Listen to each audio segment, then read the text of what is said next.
Welcome to Nasdaq Trade Talks. I'm Jill Malandrino, global markets reporter at Nasdaq. Entrepreneurs will play a critical role in the COVID-19 rebound. Joining me to discuss which tech tools will enable a new wave of entrepreneurship is Talia Goldberg, partner at Bessemer Venture Partners. Talia, it's great to see you as always. Happy New Year and welcome back to Trade Talks. Thanks so much. Happy New Year. It's great to be here. How much has new business creation declined even prior to the COVID-19 pandemic, and why is that? Yeah, there's an illusion that it's easier than ever to start and run your own business, but in reality, that's just not the case. And new business creation has declined by about 50% over the past 30 years. The main reasons for it are, one, the big are just getting bigger. So large enterprises that have significant resources can capture market share more easily, something that, of course, the pandemic has only made more significant as it's been quite challenging for small businesses to continue to exist.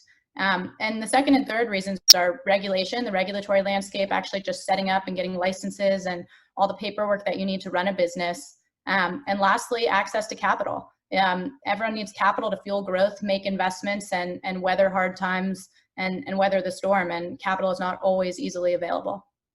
Interestingly, the third quarter of 2020 saw a spike in new business applications. Would you say that our new digital reality is unlocking new entrepreneurship opportunities? Absolutely.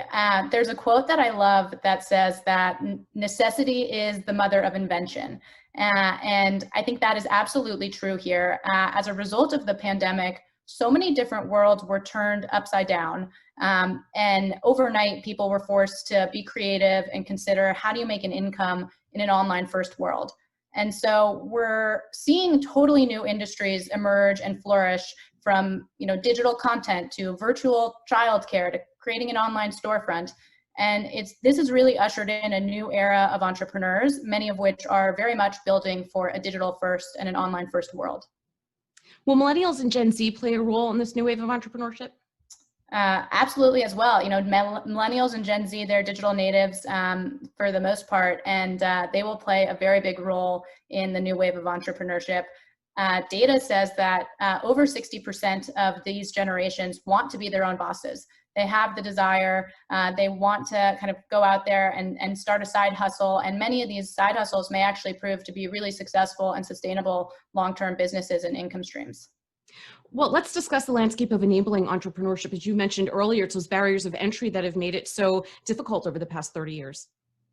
Yeah, so we have created a set of laws that we call them laws that help guide entrepreneurs who are building solutions to enable entrepreneurship. And this is a framework that we also use at Bessemer to help us to evaluate new investments in these companies. So I'll share three of my favorites of these laws. The first is to forget churn and to focus on expansion revenue.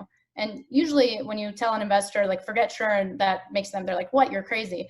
But the reality is that what we're looking for platforms that can help generate more revenue from the successful customers, even if they have high logo churn, so that they have ultimately revenue expansion that offsets a lot of that churn, leading to net retention closer to 100%.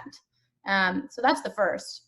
The second is to build a product that can really scale with your customers. So while you want to start by making it super simple for anyone to get up and running and get started, you need to be able to continue to support those individuals and entrepreneurs as they continue to succeed and grow. So that means steadily over time, building products, building features, building functionality that can support larger enterprise customers and larger companies without distracting from the simplicity. And the last one is about the people that we're working with and that we're backing in these companies, and that's founder market fit.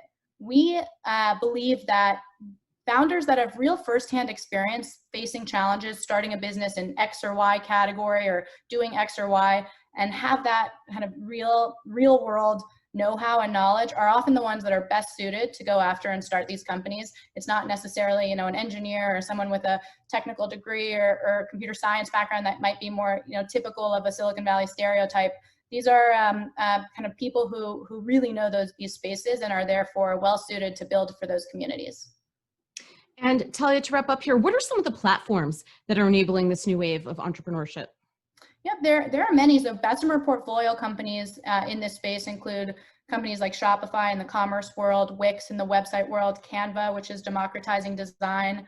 And there's a whole host of new kind of upstarts that are also emerging and proving really interesting in various categories. So Gloss Genius is an example of a company that is making it easy for beauty professionals to start and run their own business. StreamYard is a live streaming platform that makes it very easy to create a professional quality live stream and run a business that might benefit from live interactions with an audience.